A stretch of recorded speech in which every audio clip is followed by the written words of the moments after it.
Bismillah. Alhamdulillahirrabbilalamin. Wassalatu wassalamu asyrafil anbiya'i wa mursalin wa ala alihi wa sahbihi ajma'in amma ba'du. Alhamdulillah atas karunia dan nikmat Allah sehingga kita masih diberi kesempatan untuk berada di sini menimba ilmu yang insya Allah semua dalam keadaan sehat semua ya. Ya, alhamdulillah. Salawat serta salam, tak lupa selalu kita haturkan kepada Nabi Muhammad SAW. Baiklah, kegiatan agenda kita pada sore ini yaitu webinar tutorial seminar pendidikan agama Islam.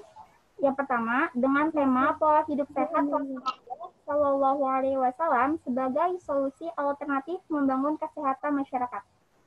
Untuk itu, kita mulai kegiatan kita pada sore ini dengan melafazkan basmalah bersama-sama. Bismillahirrahmanirrahim. Bismillahirrahmanirrahim. Teteh, maaf suaranya bisa agak cepet-cepet nggak ngomongnya? Iya ya, baik. Makasih Teh. Ya. Oke, sebelum itu izinkan saya memperkenalkan diri terlebih dahulu. Perkenalkan, saya Novia Rivalda dari Prodi Pendidikan Guru Sekolah Dasar 2017. Izinkan saya membacakan susunan acara pada sore ini. Yang pertama ada pembukaan, kemudian ada penayangan video, penyajian materi atau statement oleh 2 orang. Yang pertama dari Teh Syifa Amelia, Pendidikan Kepelatihan Olahraga. Dan yang kedua dari Siti Balkis Nasihin dari Pendidikan Bahasa Korea. Kemudian sesi diskusi, pematerian dosen narasumber oleh Bapak Dr. Cucu Surahman MAG MA. Kemudian ada kesimpulan dan penutupan. Semuanya presensi ya. Ya, bisa dilanjutkan. Setelah ini akan ada penayangan video pembukaan. Boleh disimak bersama.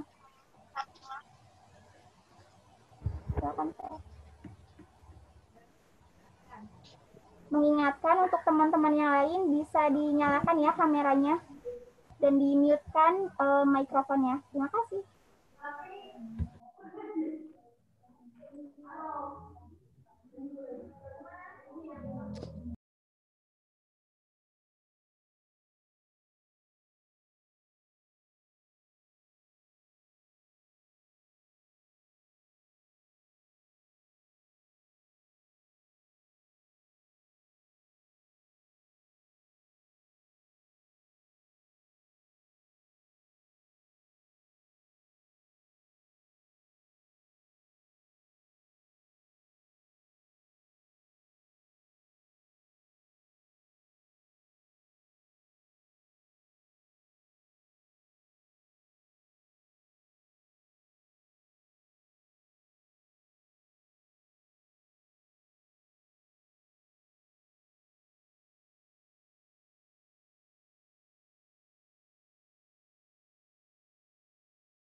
Sebagai Ketua Penyelenggara Tutorial PSPAI menyampaikan laporan rencana kegiatan tutorial PSPAI pada semester ganjil tahun akademik 2020-2021. Di tahun akademik 2020-2021 ini Tutorial PAI SPAI diikuti oleh 3.208 peserta PAI dan 2.800 peserta SPAI dari 4 fakultas, yaitu fakultas dari FMIPA, FPTK, FPBS, dan FPOK. Nah, dari sejumlah mahasiswa tersebut, kita kondisikan untuk mengikuti program tutorial sesuai dengan kondisi masa pandemi. Untuk tutorial PAI, ada beberapa perubahan yang kita laksanakan khusus untuk penyelenggaraan tutorial pada masa COVID ini, yaitu kita tidak menyelenggarakan tatap muka di Masjid Al-Furqon, tetapi kegiatan dilaksanakan secara daring. Untuk kuliah duha, kita laksanakan dalam 2 bentuk, yaitu kuliah duha tatap maya dan kuliah duha dalam bentuk video rekaman.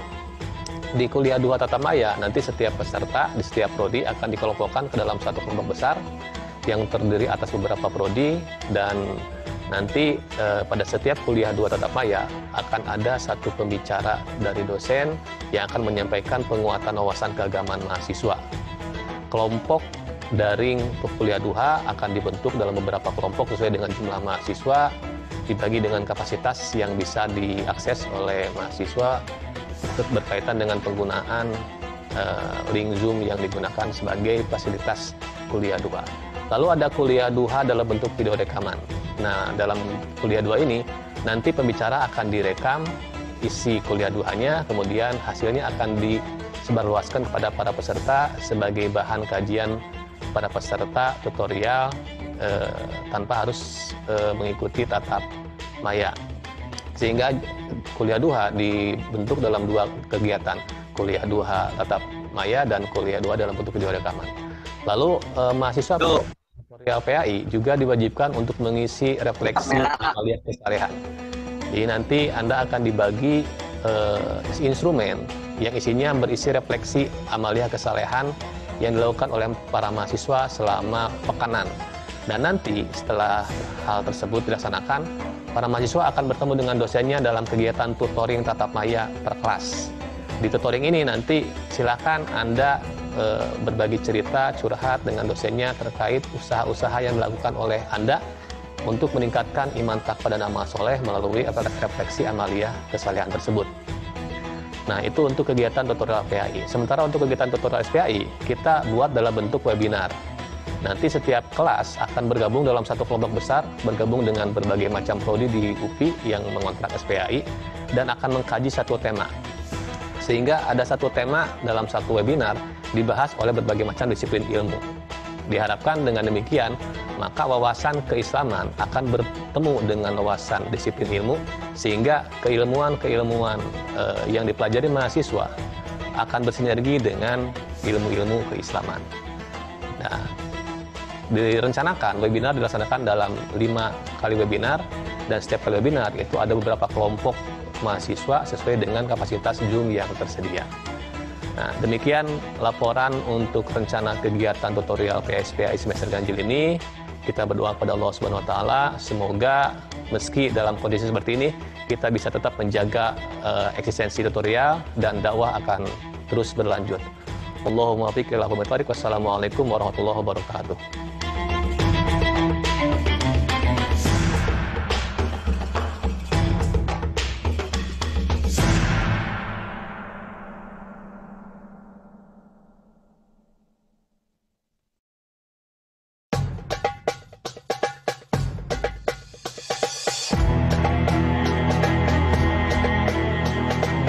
Program tutorial PAI dan SPAI Universitas Pendidikan Indonesia sebagai kegiatan akademik merupakan bagian tidak terpisahkan dari upaya mewujudkan kedudukan dan peran strategis mata kuliah PAI SPAI dalam mendukung dan membina mahasiswa UPI untuk menjadi insan yang beriman, bertakwa dan berakhlak mulia, sejalan dengan moto UPI sebagai kampus ilmiah, edukatif dan religius. Pada semester ganjil tahun akademik 2020-2021, program PAI SPAI tetap dilaksanakan dengan menyesuaikan masa pandemi COVID-19. Dengan mengucapkan Bismillahirrahmanirrahim, secara resmi saya buka program tutorial PAI SPAI pada semester ganjil tahun akademik 2020-2021.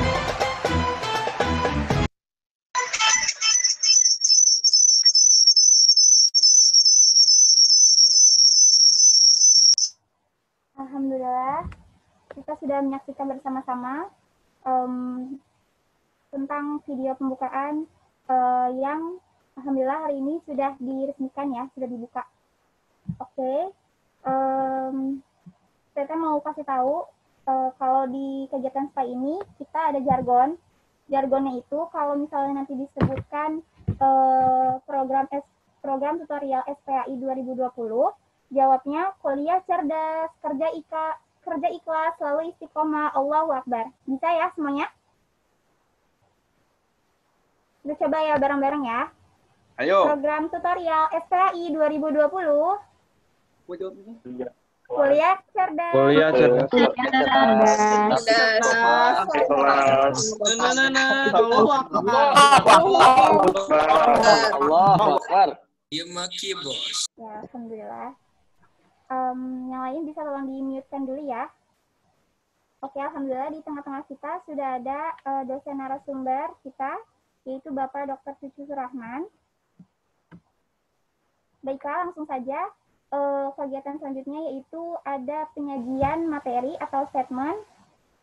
Yang pertama akan disampaikan oleh Syifa Amelia dari Prodi Pendidikan Kepelatihan Olahraga. Untuk semua peserta, teman-teman jangan lupa disiapkan resumenya ya. Oke, Teh, siap. Untuk Teh Syifanya sudah ada.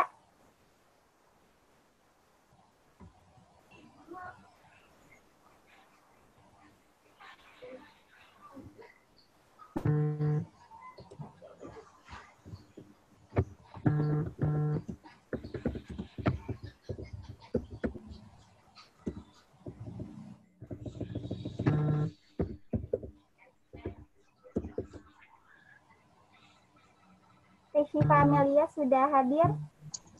Ya, hadir. Oh iya, sudah siap kan Teh? Ya, siap. Ya, waktu dan tempat saya beri kepada Teh Syifa. Silakan. Assalamualaikum warahmatullahi wabarakatuh. Perkenalkan, nama saya Syifa Amelia Nuraini. Saya di sini menjadi penyaji dari kelompok 9 tentang pola hidup sehat Nabi Rasulullah.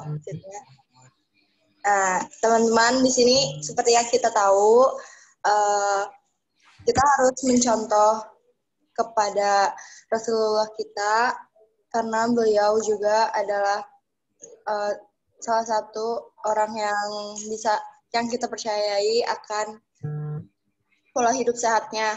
Yang pertama ada 4, yaitu ada istirahat, makan dan minum, olahraga, dan kebersihan.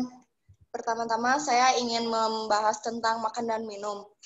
Seperti teman-teman yang tahu juga, kita sebagai umat Islam tidak boleh makan dan minum yang haram.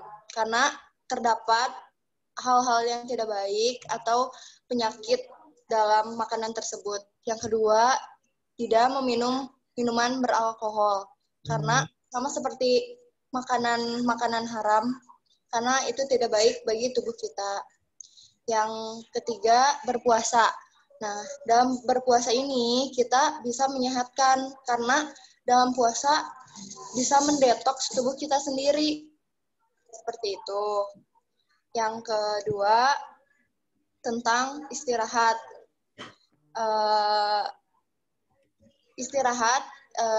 Tahu kan pepatah dari dulu juga kita orang tua kita bilang tidak boleh tidur setelah asar dan sebelum maghrib karena itu bisa ada penyakit juga di dalam tubuh kita. Lalu yang kedua, tidak tidur miring ke kanan, dan yang ketiga adalah tidak begadang. Lalu selanjutnya olahraga.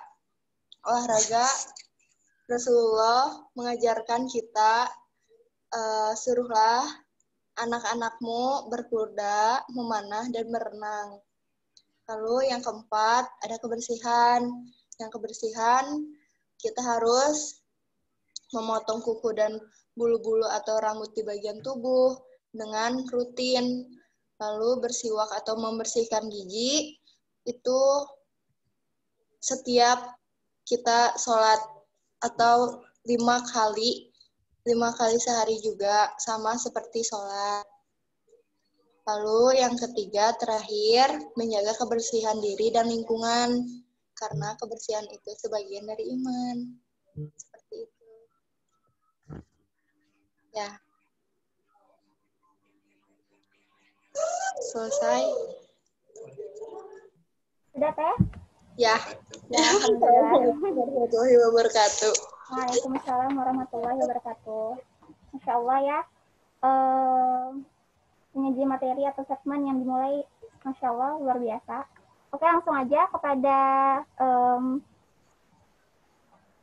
penyampaian materi selanjutnya oleh Teh Siti Balkis Nasihin dari Pendidikan Bahasa Korea. Sudah hadir? Hadir. Ya, silakan waktu dan tempat dipersilakan. Jadi, nama saya Siti Balkis Nasihin dari Pendidikan Bahasa Korea. Saya biasa dipanggil Alki. Saya akan menjelaskan tentang pola hidup sehat Rasulullah SAW sebagai solusi alternatif membangun kesehatan masyarakat. Saya di sini menggolongkan ke dalam 4 jenis. Yang pertama itu ada berolahraga. Sebenarnya banyak banget jenis olahraga yang diperbolehkan dalam Islam. Ya? Oh ya. Kedengaran, maaf Teh. Oh ya, sorry. Jadi yang pertama itu ada berolahraga. Di sini itu banyak banget olahraga yang dianjurin sama Rasulullah. Contoh berkuda, memanah, lari, jalan cepat, berenang, gulat. Di sini juga saya mengutip tentang dari hadis riwayat Tirmizi, jagalah Allah, niscaya Allah akan menjagamu. Terus yang kedua itu dalam makan dan minum.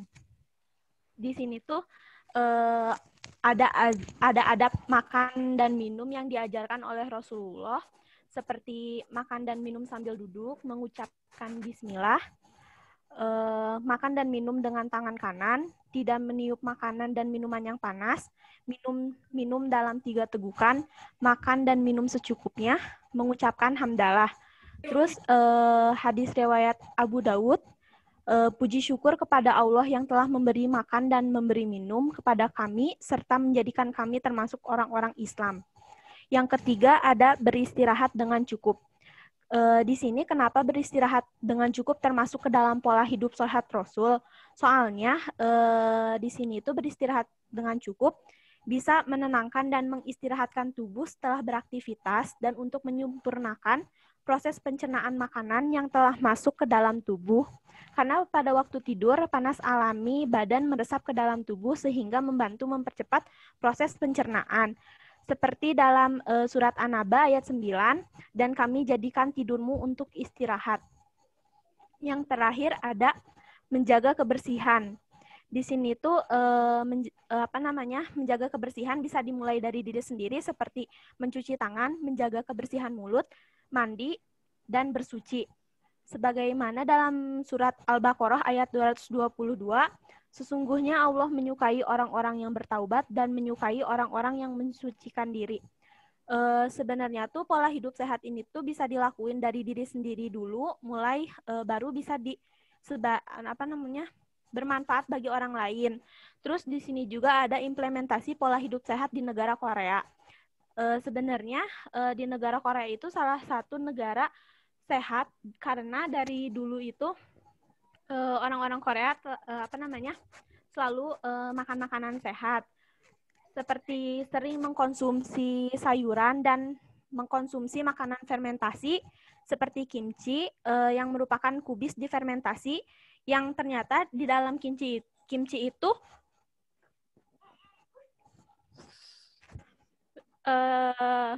mengandung syarat dan vitamin yang bisa meningkatkan kesehatan kulit.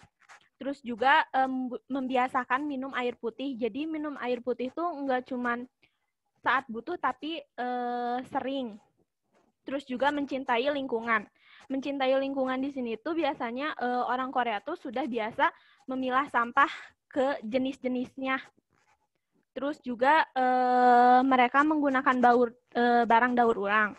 Terus yang terakhir itu ada rajin berolahraga mulai dari hal kecil. Jadi orang Korea tuh mereka lebih senang berjalan kaki daripada menggunakan kendaraan seperti di Indonesia. Jadi mereka lebih dikit-dikit jalan dan nggak mau menggunakan alat transportasi gitu. Kayak gitu sih kalau untuk implementasi pola hidup sehat di negara Korea. Sekian dari saya. Terima kasih. Ya, jazakallah khairan kepada Teh Siti Balkis atas statement yang Masya Allah. Oke, selanjutnya saya akan membuka sesi diskusi kepada teman-teman peserta lainnya yang ingin memberikan tanggapan, baik itu berupa pertanyaan ataupun tambahan atau sanggahan, dipersilakan. Boleh disebutkan NIM dan namanya ya. Saya mau tanya, saya Putri Ayu dari Pendidikan Bahasa Korea, NIM-nya Ya. 10813. Cuman mau tanya, ini emang harus di SS ya? SS gimana? Pas lagi pematerian ini kita harus SS gitu, buat jadi bukti atau gimana sih? Kalau resumnya gitu. Kalau resum itu gimana? Iya, jadi kan hari ini kan kita ngebahas tentang pola hidup sehat ala Rasulullah. Nah, di luar teman-teman penyaji, peserta itu diwajibkan untuk meresum materinya. Jadi kalau yang ini kita lagi webinar gini nggak perlu di SS kan, Teh? Nggak perlu. Oke, thank you. Oke. Makasih. Fitri mau nanya mungkin ke Siti Balkis atau ke Syifa Amelia? Teh Siti mungkin ya. Atau ya beri tanggapan nggak apa-apa. Menambahkan. Nggak ada sih, cuman mau tanya aja kalau untuk pola hidup anak muda zaman sekarang kan biasanya rada jauh ya dari apa yang tadi udah dipresentasikan biasanya. Hal apa sih yang biar bisa kita lakukan buat membangun biar anak-anak muda sekarang juga tuh bisa tertarik ngikutin pola hidup sehat ala Islam kayak gini. Terima kasih. Oke, jadi tadi pertanyaannya tentang pola hidup sehat ala pola hidup yang harus kita lakukan di era sekarang gitu ya? Iya. Boleh teman-teman yang lain selain Siti Balkis ada yang ingin memberi tanggapan atas pertanyaan yang sudah ditanyakan oleh Siti Ayu? Boleh langsung jawab, Teh? Oh, boleh. Jadi sebenarnya pola hidup sehat itu kan maksudnya kayak udah ada runtunannya gitu ya.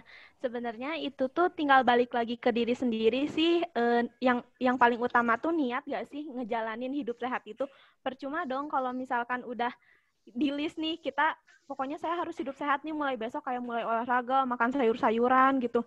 Terus harus minum susu, harus rajin olahraga ke gym gitu. Tapi kalau misalkan nggak ada niat mah ya buat apa gitu, percuma aja gitu. Jadi sebenarnya yang harus awal banget dilakuin buat pola hidup sehat tuh niat dari dalam diri kitanya.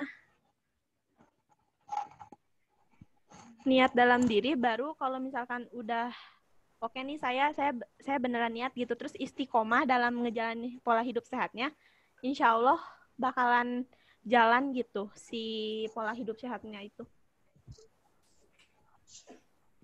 Oke, baik. Menurut Siti Balkis tadi kalau Alki aja Teh daripada ribet. Kenapa?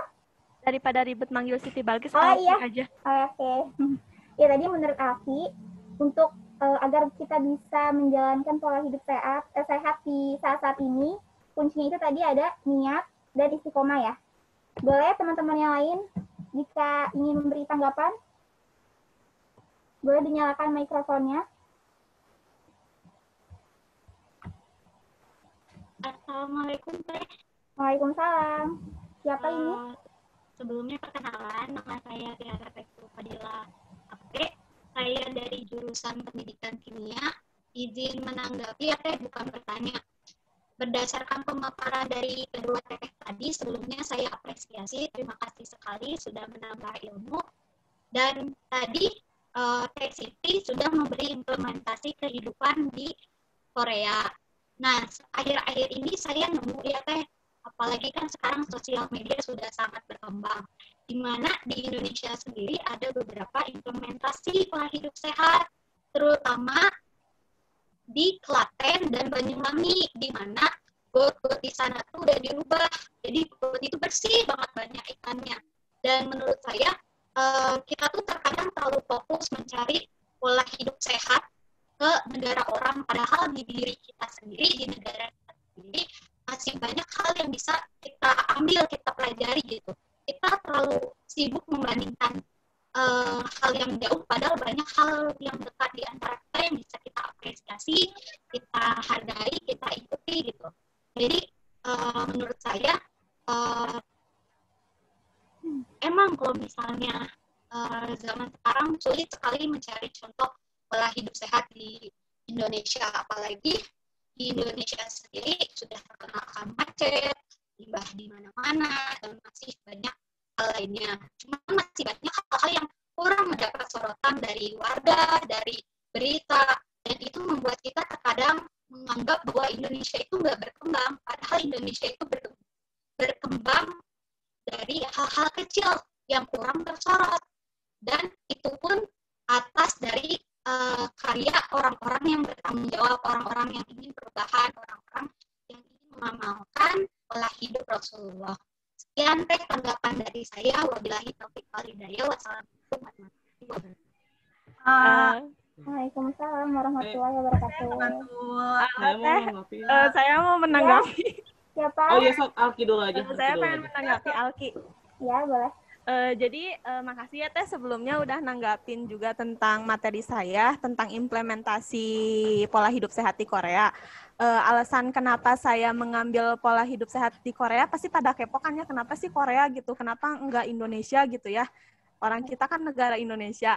Sebenarnya simpel aja sih Teh. Saya kan prodi pendidikan bahasa Korea. Terus juga kemarin tuh dapat info kalau misalkan kita tuh harus mengkaitkan tentang materi yang kita bawa ini tuh ke prodi kita. Nah, prodi saya tuh kan bahasa Korea ya. Jadi saya mengimplementasikannya tuh ke Korea kan. Nah, itu alasan saya. Setuju. Mantul. Santai saja. Jadi mohon maaf ya Teh, maksudnya bukan membandingkan. Ya, terus kalau saya prodi pendidikan bahasa Indonesia, saya juga bakal ngambil implementasi hidup di Indonesia. Kalem. Korea wae. Kalem atuh boy. Oleh prodi kita gitu ya, dalam menyampaikan statement ya. Terima kasih. Ya, mohon maaf buat sebenarnya tadi akan memilih Koreanya, tapi saya juga ingin memberitahu ke yang lain juga gitu.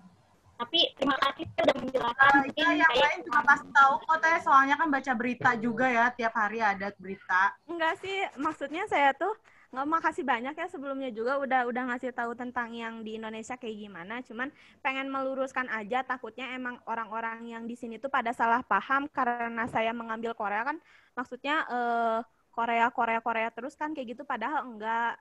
Padahal niatnya enggak seperti itu, karena emang pada dasarnya prodi saya adalah pendidikan bahasa Korea gitu sih. Makasih ya. Jadi jangan disalahartikan kalau misalnya kita yang bahasa Korea selalu membandingkan Indonesia dengan Korea, karena itu emang udah jurusan kita di situ. Kecuali kalau kita emang jurusan Jepang, kita juga akan membandingkannya dengan negara Jepang. Makasih. Oh, narasumbernya 2. Oke. Oke, terima kasih kepada Tiara, Fitri Ayu juga tadi. Tadi yang Ikhwan ada yang ingin memberikan tanggapan, siapa? Gak jadi Teh, udah Teh tadi sama kayak Alki. Yakin gak jadi? Izin memberikan tanggapan lagi Teh. Boleh, satu lagi, siapa ini? Fajar Purnama Sidik dari Prodi Bahasa Sunda. Ya, silakan. Rencangan Abi. Bodo amat. Parah, oi. DPM Boleh aing. dimatikan dulu ya mikrofonnya ya. Silakan Fajar. Oke, mungkin yang dimaksud dekat di sini gitu ya, bukan tentang jarak di antara negara kita gitu. Jadi kalau misalkan orang lain mengaitkan dengan implementasi yang ada, ya itu gimana dia, maksudnya ketika dia membahas Korea karena dia belajarnya budaya Korea bukan budaya Klaten gitu. Justru kalau dia belajar budaya Klaten mungkin terlalu jauh mencarinya gitu. Gitu aja sih Teh. Kasih. Makasih AA. Ya, terima kasih Fajar. Sama Teteh. Baiklah. Teteh boleh menanggapi? Apa boleh? Siapa? Ya?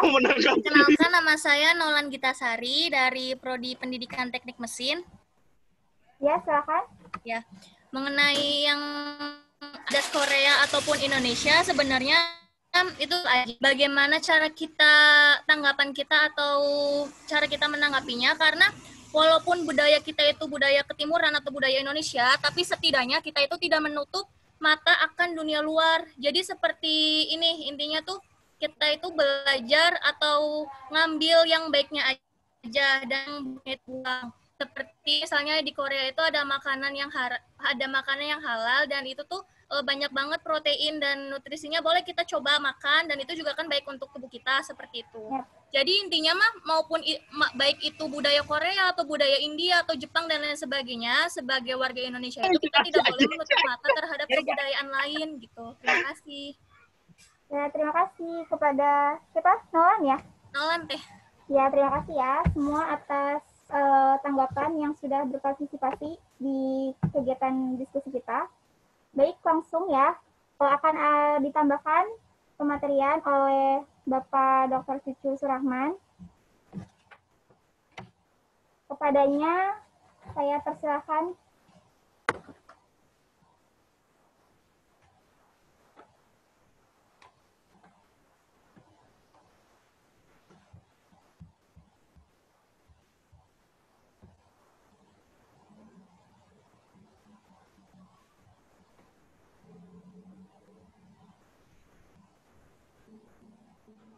Assalamualaikum warahmatullahi wabarakatuh. Waalaikumsalam warahmatullahi wabarakatuh. Ini sudah giliran saya ya? Sampai jam berapa waktu saya? Iya Pak, sampai 16:25. 16:25. Oke. Mudah-mudahan waktunya cukup ya. Bismillahirrahmanirrahim. Assalamualaikum warahmatullahi wabarakatuh. Waalaikumsalam warahmatullahi wabarakatuh.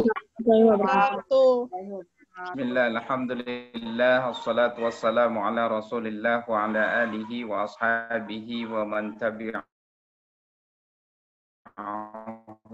ila yaumil qiyamah. Amma ba'du, asyhadu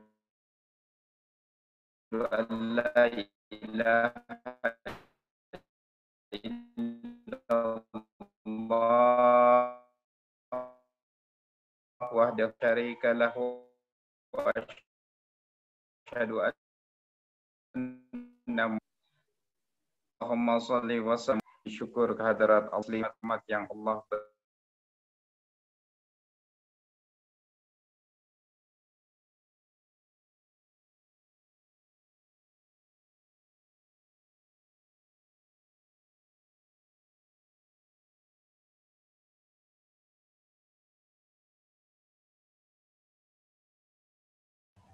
Pak,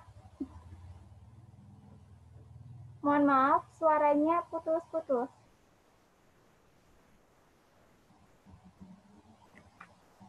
Halo? Iya, Aduh, Pak. maaf, saya tadi barusan keluar ya? Iya, suaranya tadi putus-putus juga, Pak. Iya, sinyalnya ini. Baik, saya close video aja ya. Iya, silakan. Ya, mudah-mudahan tambah lancar. Baik, pertama-tama marilah kita panjatkan puji syukur kehadirat Allah Subhanahu wa taala atas limpahan rahmah, hidayah, inayah serta nikmat-nikmat yang Allah berikan kepada kita semua. Alhamdulillah. Walaupun keadaan kita cukup terbatas ya untuk thalabul ilmi dalam kerangka tutorial, tapi mudah-mudahan acara ini, webinar ini bermanfaat bagi kita semua. Salawat serta salam semoga tetap tercurah limpahkan teruntuk Habibana wa Nabiyana Muhammad sallallahu alaihi wasallam, qudwah hasanah, suri tauladan bagi kita semua, termasuk dalam hal tata cara hidup sehat. Ya. Karena Rasulullah Shallallahu Alaihi Wasallam adalah pribadi yang sempurna, yang sehat lahir, sehat batin, ya, yang badannya proporsional, yang luar biasa, tidak pernah sakit hingga akhir hayatnya beliau sakit kemudian meninggal. Tapi selama hidupnya beliau adalah pribadi yang sehat dan tidak pernah sakit. Subhanallah. Baik, saudara-saudaraku sekalian yang Allah cintai dan saya banggakan, supaya mempersingkat waktu ya untuk pematerian, saya akan mulai presentasi saya. Mudah-mudahan bisa dibaca, kemudian dipahami dan kemudian diamalkan ya dalam kehidupan sehari-hari. Seperti yang tadi dikatakan oleh rekan kita, ya kita sebetulnya secara teoritis tahu ya bagaimana pola hidup sehat, tapi dalam prakteknya kadang-kadang kita ya kadang malas atau kita tidak bisa mempraktekannya karena satu dan lain hal. Seperti yang saya alami sebetulnya ya, saya juga baru pulih ini, baru pemulihan, sedang pemulihan dari sakit ya. Kemarin 2 minggu kemarin saya kena tipus dan DBD ya. Qadarullah, takdir Allah, saya sakit dan saya kira kenapa saya sakit selain daripada sudah takdir dari Allah adalah ya karena kecapean pola hidup gitu ya. Pola hidup yang diporsir, kemudian kurang istirahat, dan satu lagi memang makan, pola makan ya. Saya kira memang sesuai dengan hadis Rasulullah SAW, segala sesuatu, segala penyakit itu sumbernya adalah makanan sebetulnya. Makanya pola makan, cara makan ini yang harus sangat diperhatikan oleh kita. Gitu ya. Nah, ketika sakit, ya, ketika sakit kita akan merasakan nikmatnya sehat. Ya, memang sakit juga ada hikmahnya, ya, di mana ketika kita sakit, kaum muslimin sakit, maka Allah akan mengampuni dosa-dosa kita, ya, namanya kifarat, ya, terhadap dosa-dosa kita, ya. Dan kita akan merasakan nikmatnya sehat, ya, ketika sakit ternyata sehat itu mahal sekali. Ternyata sehat itu luar biasa nikmat dari Allah Subhanahu wa taala ya. Kadang-kadang kita lupa. Memang kata Nabi ada 2 nikmat yang kadang-kadang kita lupa. Itu diantaranya sehat ya, as-sehat ya, as-sehatu, yaitu sehat. Kadang kita lupa itu adalah nikmat besar dari Allah Subhanahu wa taala. Ketika sakit, wah, kita akan merasakan bahwa kita itu tidak ada daya, tidak ada upaya, tidak bisa apa-apa. Jangankan kita bercita-cita tinggi, untuk besok saja kita mungkin tidak tahu akan apa yang akan kita lakukan, gitu ya. Jadi ini penting sekali sehat itu ya. Sehat itu bisa memutus cita-cita, keinginan, memutus harapan-harapan, termasuk juga schedule kita ya. Berapa banyak saya punya schedule misalnya ya, itu tertunda atau terlewatkan. Termasuk juga mungkin dengan wabah corona ini ya. Banyak schedule yang harusnya kita lakukan atau oleh para pejabat harusnya dilakukan atau oleh dunia ya, pokoknya oleh seluruh dunia dilakukan, tapi karena COVID-19 ini, wabah pandemi ini, maka banyak yang tertunda atau bahkan digagalkan ya. Ada program-program kegiatan-kegiatan internasional yang digagalkan karena ini. Nah, kembali lagi, inilah nikmat sehat walafiat ya. Ini nikmat yang sangat besar, maghbunun indan nas, yang seringkali dilupakan oleh manusia. Baik, jadi itu ya satu poinnya, kita harus bersyukur kepada Allah Subhanahu wa taala atas nikmat sehat wal afiat, karena ini adalah nikmat yang besar dari Allah Subhanahu wa taala. Baik, langsung saja ke definisi ya. Lihat, definisi sehat itu apa sehat? Next. Ya. Ya, ini dari WHO ya. Health is a state of complete physical, mental, social well-being, not merely the absence of disease or infirmity. Intinya sehat itu adalah keadaan baik, sehat yang komplit ya, mulai dari fisik, mental dan sosial. Bahkan dalam agama kita, dalam Islam itu spiritual ya, kesehatan spiritual, bukan cuma hilangnya atau tidak adanya penyakit atau kelemahan dalam diri kita, tapi komplit ya, complete healthy ya. Health kita itu sehat, sehat itu artinya kita itu sehat fisik, sehat mental, sehat spiritual, sosial dalam kehidupan kita sehari-hari. Next. Ya, itu dari Dunit ya. Apa itu pola hidup sehat? Ya, pola atau upaya untuk memberdayakan anggota keluarga supaya sadar, mau, juga mampu untuk menerapkan pola hidup sehat. Next. Oke, kemudian ini ada dari Kus Irianto, sebuah praktek kebiasaan hidup bersih dan sehat dalam kehidupan sehari-hari, baik pada waktu di kelas atau di luar kelas. Next.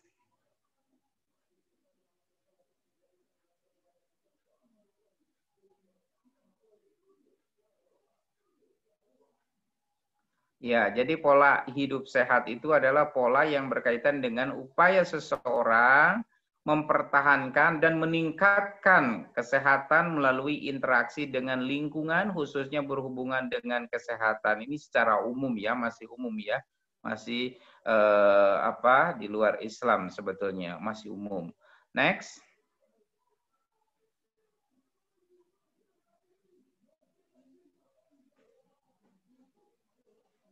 Baik, oke. Ditahan dulu ya, sebelum ke sini. Sebetulnya saya sudah buat PowerPoint yang ini ya.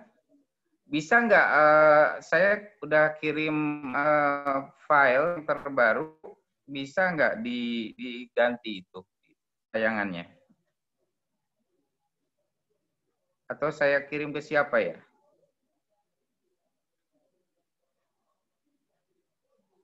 Tadi saya kirim ke, jadi ada beberapa perbedaan.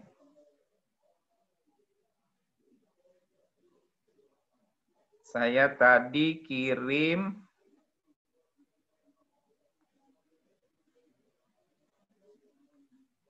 ya ke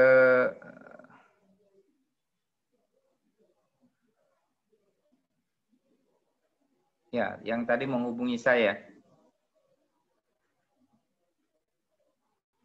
Supaya lebih pas ya, ini PowerPoint yang saya revisi. Intinya, dalam Islam ya, Rasulullah SAW memberikan contoh kepada kita bahwa hidup sehat itu, namanya hidup sehat itu ya, hidup sehat yang mencakup lahir batin atau jasmani rohani. Karena Islam percaya, Islam mengajarkan kepada kita bahwa manusia itu terdiri dari jasmani dan rohani. Terdiri dari fisik dan terdiri dari roh ya, dari jiwa.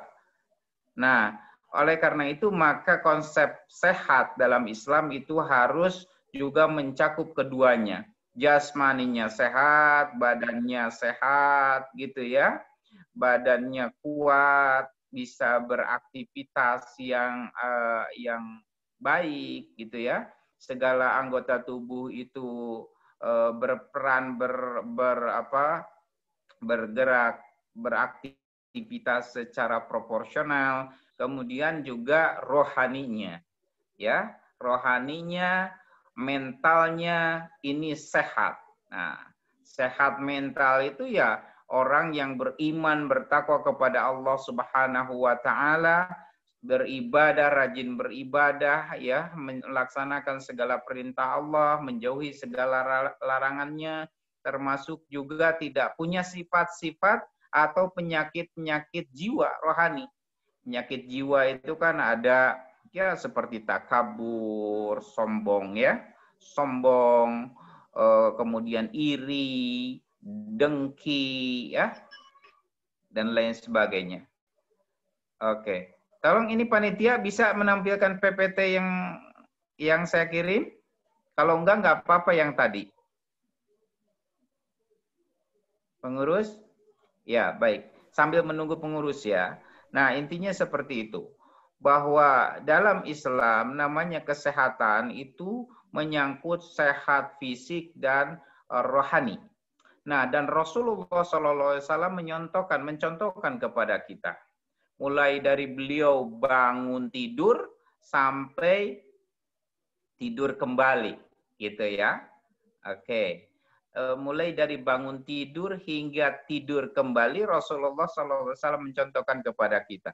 Mulai dari bangun tidur, Rasulullah melakukan sholat malam, ya. Sholat malam, sholat lail, sholat tahajud, dilanjutkan dengan beribadah, berzikir, mendekatkan diri kepada Allah Subhanahu wa taala, kemudian sholat subuh dan seterusnya, ya. Pagi-pagi Rasulullah Shallallahu alaihi wasallam menerapkan pola hidup yang luar biasa. Beliau meminum air putih dicampur dengan madu asli. Itu pola makan ya. Kemudian pada waktu duha, beliau ya di samping secara spiritual atau keagamaan sering bersedekah gitu ya. Ini adalah kebiasaan Rasulullah. Rasulullah juga sering memakan kurma, 7 butir kurma ya pada waktu duha ini ya. Nah, luar biasa nih, kurma itu ternyata memang sudah terbukti menjadi obat bagi kita ya. Kurma itu bisa menjadi obat. Saya juga kemarin di DBD ya untuk meningkatkan trombosit itu menggunakan atau meminum kurma gitu ya. Nah, itu kan bukti secara klinik ternyata makanan yang dimakan oleh Rasulullah SAW, minuman termasuk tadi ya, madu itu obat segala penyakit, syifa ya, sebagai syifa. Madu itu sebagai obat bagi penyakit. Karena itu percayalah ya, yakin, coba saja setiap hari minum madu. Memang di kita masih agak mahal harganya, tapi kalau kita bisa, itu bagus sekali. Dan kurma gitu ya. Nah, jadi Rasulullah SAW seperti itu pagi hari ya. Nah, kemudian dalam setiap aktivitas ini ya, ini terkait dengan bersih, pola hidup bersih ya. Rasulullah SAW itu tidak terlepas dari namanya bersiwak ya. Siwak itu ya menggunakan kayu kalau pada zaman Nabi itu ya, ranting-ranting seperti itu. Tapi sekarang saya kira bisa diganti dengan gosok gigi, dengan pasta gigi, dengan sikat gigi gitu ya. Ini siwak. Nah, ini luar biasa ketika Rasulullah, pokoknya Rasulullah itu tidak pernah bangun, setelah bangun itu kecuali bersiwak. Mau tidur bersiwak, mau berwudu itu bersiwak ya, mau sholat itu bersiwak ya. Itu. Laula an asyukka ala ummati la amartukum bisiwaki inda kulli wudu ma'a kulli salatin. Nah, itu ininya ya. Dan siwak itu ternyata itu membersihkan lil fami, membersihkan mulut kita, juga itu adalah cara untuk mendapatkan keridhaan dari Allah Subhanahu wa taala. Jadi ini memang nilainya siwak itu lahir batin. Sehat fisik ya, mulut kita tidak bau, kemudian juga secara ukhrawi ini adalah dicintai oleh Allah Subhanahu wa taala. Karena itu sering-seringlah bersiwak ya. Siwak, sikat gigi gitu ya. Jadi sikat gigi ini adalah sunnah Rasulullah Shallallahu Alaihi Wasallam dan ini sangat bermanfaat sekali, gitu ya. Silahkan bersiwak. Kemudian mungkin kalau urutan sesuai dengan urutan hari ya atau apa namanya waktu di hari-hari kita. Nah, Rasulullah Shallallahu Alaihi Wasallam misalnya setelah pagi itu kemudian beliau itu berolahraga. Pola olahraga ini harus kita terapkan juga, ya. Mungkin kita sering kali malas untuk berolahraga. Nah, olahraga yang dianjurkan oleh Rasulullah SAW adalah berkuda, kemudian memanah dan berenang. Nah, tapi kalau dilihat dari apa istilahnya pengeluaran pembakaran kalorinya, ada yang sudah mengkaji ini ya. Menurut salah seorang ahli kesehatan, ternyata berenang itu lebih membakar kalori. Kalau dalam 1 jam itu berenang, maka akan membakar 500 kalori. Sementara kalau kita berkuda dan memanah itu hanya 300 kalori. Nah, tapi itu silahkan dipilih saja gitu ya, dipilih saja apa yang mungkin kalian lakukan, apakah berenang, berkuda, memanah, atau apapun saya kira gitu ya. Itu kan pada zaman Nabi, bahkan pada zaman Nabi itu ada gulat gitu ya, bergulat. Olahraga juga saya kira itu, atau bisa juga kategorinya adalah bela diri gitu ya. Nah ini bagus sekali bela diri ya bagi kita untuk berjaga-jaga, termasuk juga untuk kesehatan ya, untuk kesehatan. Nah kemudian Rasulullah Shallallahu Alaihi Wasallam bisa dimundurin satu, coba. Takutnya ada yang ketinggalan. Satu back, coba. Itu.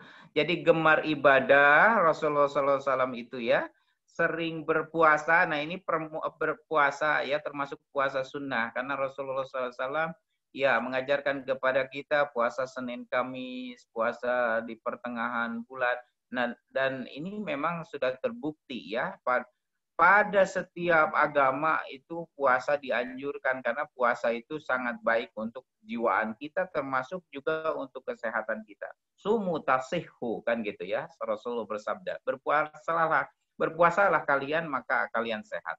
Nah kemudian pola hidup bersih tadi saya katakan ya, at-tahuru satrul iman ya, kebersihan bagian daripada iman. Kemudian Rasulullah SAW wujudkan dalam ya kebiasaan berwudu ya, tidak lepas dari wudu, kemudian juga bersiwak seperti saya tadi katakan. Makan, nah ini pola makan, saya ingin tekankan, makan minum tadi ya harus halalan thayyibah. Selain karena makan dan minum halalan thayyibah itu penting untuk jiwa kita. Karena apa yang kita makan itu akan menjadi darah dan daging kita. Nah, ketika menjadi darah dan daging kita, maka itu yang akan mengontrol dan akan yang akan menguasai jasad kita. Apakah kita akan cenderung melakukan kebaikan atau kita akan cenderung melakukan perbuatan yang tidak baik, gitu ya. Nah, dan Islam Rasulullah SAW ini mengajarkan kepada kita untuk tidak makan kalau tidak lapar, ya. Jadi tidak makan sebelum lapar dan berhenti makan sebelum kenyang. Ini luar biasa. Ini kan pernah ada kisahnya, seorang dokter ya dikirimkan ke Rasulullah SAW, ke umat Islam di Madinah untuk apa? Supaya ya untuk berjaga-jaga gitu kan, supaya tetap sehat. Nah, tapi ternyata setelah sekian lama dokter itu tidak melihat Rasul sakit dan kaum muslimin sakit. Kemudian bertanya, kenapa kalian tidak pernah sakit? Rasul menjawab, ini nahnu qaumun gitu ya, la na'kulu hatta naju wa na'kulu qabla apa namanya? Wa na'kul, kemudian kita makan la yashba, la nashba. Kita tidak kenyang, gitu ya. Jadi kami itu adalah kaum yang tidak makan sebelum lapar, dan ketika makan kami tidak kekenyangan, gitu. Nah, ini adalah pola hidup Rasul. Ternyata ini luar biasa ya, sudah dikaji, sudah diteliti juga oleh orang-orang barat, ternyata memang itu cukup sebetulnya. Tanpa suplemen pun ketika kita menerapkan pola diet seperti itu, ya, makan cukup intinya, tidak berlebihan, itu sudah cukup untuk membuat kita itu sehat gitu ya. Nah, kemudian Rasul juga mengajarkan kepada kita untuk membagi perut kita, yaitu sepertiga untuk makanan, sepertiga untuk minuman, dan sepertiga untuk udara. Nah, gitu ya. Jadi intinya ya supaya intinya kita jangan kekenyangan ya. Kita intinya harus menjaga proporsi perut kita ya supaya enak saja gitu ya, tidak kekenyangan. Next. Ya, olahraga tadi ya. Next tadi belum. Satu slide lagi. Nah, oke, olahraga, istirahat dan tidak begadang. Nah, Rasul juga mengajarkan kepada kita untuk tetap gitu ya, untuk tetap proporsional karena tubuh kita punya haknya ya, mata punya haknya untuk tidur, kemudian mulut ada haknya untuk makan, kemudian juga kita punya hak untuk keluarga dan lain sebagainya. Nah, karena itu istirahat, kita juga harus istirahat, jangan begadang ya. Rasul tidak mengajarkan umatnya untuk begadang. Jadi Rasul itu selalu setelah Isya itu tidur. Karena apa? Untuk supaya bisa bangun di sepertiga malam gitu. Jadi kalau begadang kan jadinya susah bangun. Nah, kemudian termasuk dari pola hidup sehat Rasul itu tidak marah. Kita tahu bahwa marah itu mengeluarkan energi yang besar ya. Marah itu membuat kita cepat tua, muka kita mengkerut dan lain sebagainya, mengeluarkan energi. Nah, itu tidak sehat. Karena itu jangan marah. Yang Rasul katakan la taghdab. Faraddada miraran qala la taghdab. 3 kali Rasulullah Shallallahu alaihi wasallam itu mengucapkan la taghdab, jangan marah. Nah, itu diantara praktek Rasulullah Sallallahu Alaihi Wasallam ya, dari awal bangun tidur hingga tidur kembali. Saya kira masih banyak ya apa yang dicontohkan oleh Rasulullah Sallallahu Alaihi Wasallam sampai kemudian tidur lagi ya. Setelah Isya itu sholat berjamaah Isya langsung tidur tidak begadang. Oke.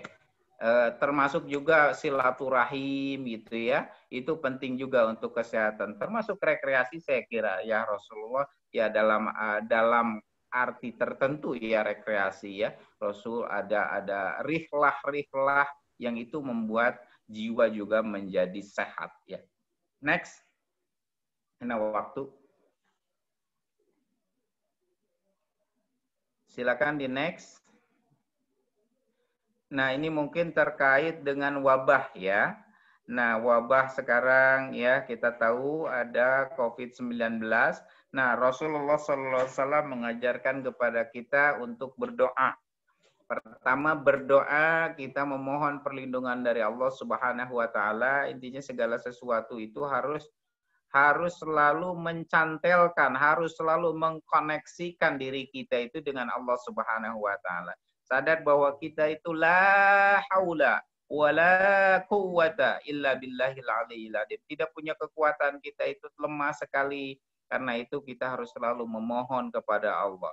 Doa yang diajarkan oleh Rasulullah terkait dengan wabah diantaranya adalah Allahumma inni a'udzubika minal juda minal barasi ya. Allah, lindungi kami dari baros, dari penyakit kusta ya, wal jununi penyakit gila, wal judami penyakit lepra ya. Penyakit-penyakit itu sebetulnya penyakit yang menular gitu ya. Wa min sayyil asqam, dan segala penyakit-penyakit yang jahat. Nah, itu intinya berdoa. Apapun saya kira redaksinya yang yang kita bisa kita bisa ucapkan ya. Berdoa intinya memohon Allahumma inni a'udzubika, berlindung kepadamu ya Allah ya dari penyakit corona, min virus corona. Silakan berdoa sebanyak-banyak ya. Kemudian juga karantina. Nah, ini diantara apa yang dicontohkan oleh Rasulullah SAW juga ya. Apa yang dialami oleh Umar bin Khattab dan para sahabat pada waktu itu ketika ingin ke Syam, ketika di Syam ternyata di Syam itu sedang ada wabah penyakit menular di situ ya. Nah, kemudian akhirnya ya khalifah itu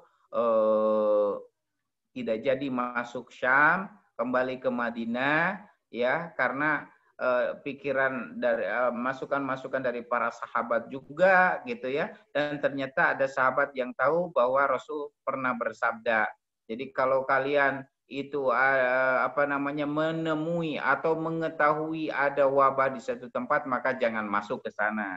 Kalau wabah itu ada di tempatmu maka kamu jangan keluar dari tempatmu, dari daerahmu. Nah, ini saya kira ini karantina ya. Ini lockdown gitu ya. Ini lockdown. Ini sudah diajarkan oleh Rasulullah. Jadi ketika ada wabah jangan masuk ke tempat itu.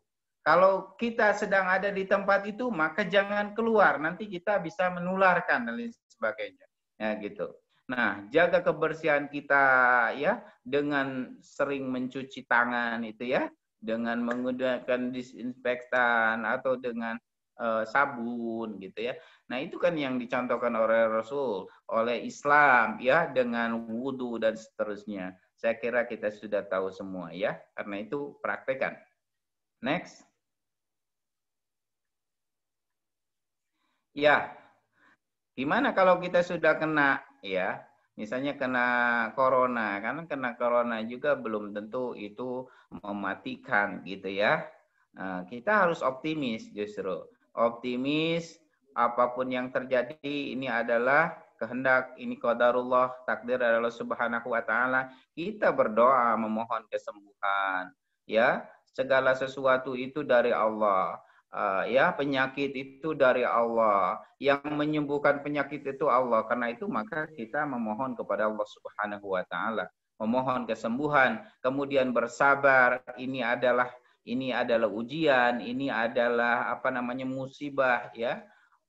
Ketika kita mendapatkan musibah maka qalu inna lillahi wa inna ilaihi raji'un. Ini artinya kita bersabar ya. Segala sesuatu itu adalah milik Allah dan segala sesuatu kembali kepada Allah Subhanahu wa taala. Kita husnudun kepada Allah, berbaik sangka ya. Allah tidak akan membebani satu kaum kecuali kaum itu mampu gitu ya. La yukallifullahu nafsan illa wus'aha. Tidak membebani satu umat, satu orang ya kecuali sesuai dengan kemampuannya, kan gitu. Makanya kita husnudun kepada Allah Subhanahu wa taala. Kita pasti bisa. Ini adalah ujian, ini adalah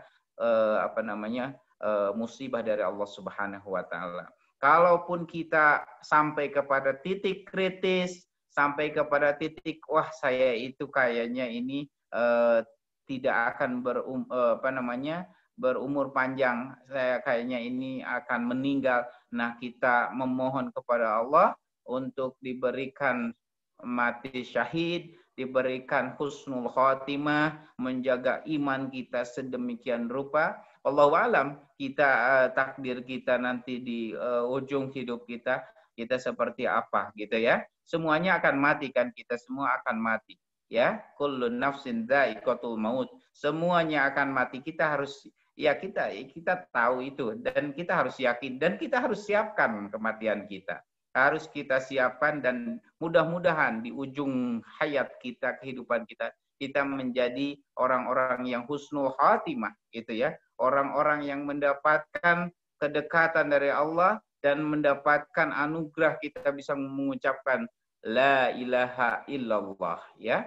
Siapa yang mengucapkan la ilaha illallah fi akhir hayatihi dakhalal jannah, maka akan masuk surga. Ya, mudah-mudahan itu yang akan kita dapat. Kita mati syahid ya. Kita berdoa kepada Allah Subhanahu wa taala.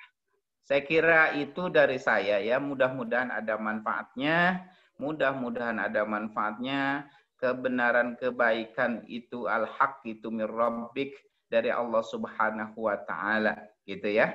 Intinya kita terus berusaha menambah ilmu kita. Oh, ini ada tambahannya. Aqlus salim fil jismis salim. Ini ada filosofi ya. Akal yang sehat terdapat dalam jiwa yang sehat atau dalam badan yang sehat. Pertama dalam badan yang sehat ya.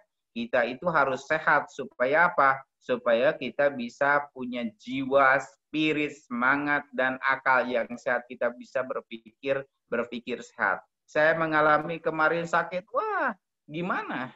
Boro-boro berpikir ya. Yang ada adalah kita hanya merasakan kesakitan, ketakutan mungkin gitu ya. Kita merasa belum siap untuk meninggal. Kita memohon kepada Allah, terus berdoa gitu kan. Hanya itu yang kita lakukan. Tidak ada pikiran kita melakukan, saya melakukan misalnya apa, tugas, mengerjakan tugas atau berpikir tentang pekerjaan dan lain sebagainya. Nah, karena itu sehatkan diri kita, jaga diri kita ya, jaga jiwa kita, jaga akal kita supaya kita bisa menjadi insan yang lebih bermanfaat, berguna untuk diri kita, keluarga kita, untuk masyarakat luas. Nah, itulah ya yang harus kita selalu usahakan. Pola hidup sehat. Pola hidup sehat Islami yaitu sehat lahir, sehat batin, sehat jasmani dan sehat rohani. Itu saja dari saya, mudah-mudahan ada manfaatnya. Terima kasih atas segala perhatian. Hasbunallahu wa ni'mal wakil. Aku qouli hadza wa astaghfirullahal adzim li wa lakum. Wallahul muwaffiq ila aqwamit thoriq. Assalamualaikum warahmatullahi wabarakatuh. Waalaikumsalam warahmatullahi wabarakatuh. Waalaikumsalam warahmatullahi wabarakatuh. Alhamdulillahirabbil alamin. Jazakallah khairan katsiran untuk Bapak atas pemateriannya yang Masya Allah. Isinya luar biasa. Mudah-mudahan ada manfaatnya ya. Amin ya Allah.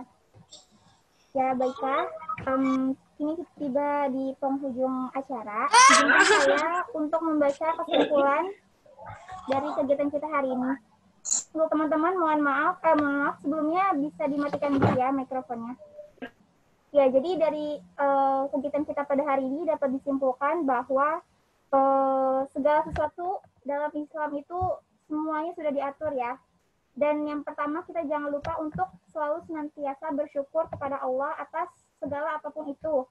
Kemudian kita pun juga harus mencontoh perilaku Nabi Muhammad SAW dalam kehidupannya. Yang pertama tadi sudah disampaikan ya bahwa kita harus menjadi individu atau pribadi yang gemar ibadah, sering puasa, hidup bersih, makan makanan yang sehat dan halal, olahraga, istirahat, dan kita tetap harus menjaga pola pikir kita, tetap berhusnuzon atau berprasangka baik kepada Allah, kepada siapapun itu. Kemudian adapun sunnah Nabi Muhammad SAW ketika menghadapi wabah, yaitu ada 3 poin. Kita harus berdoa, perbanyak berdoa, kemudian melakukan ikhtiar dengan cara karantina, dan terakhir tetap menjaga kebersihan. Ya, alhamdulillah, semoga apa yang disampaikan oleh Bapak Cucu dari teman-teman penyaji juga tadi, kita dapat mengambil manfaat atau hikmahnya dan dapat kita implementasikan dalam kehidupan kita sehari-hari. Amin ya Allah. Baiklah, terima kasih kepada teman-teman, kepada Bapak Cucu yang telah meluangkan waktunya, yang sudah fokus juga untuk menyimak. Semoga kita bisa mendapatkan manfaatnya. Untuk itu, kita akhiri kegiatan kita dengan melafazkan hamdalah. Alhamdulillah. Alhamdulillahirrahmanirrahim. Baik-baiknya. Alhamdulillahirrahmanirrahim. Kita tutup dengan doa kifaratul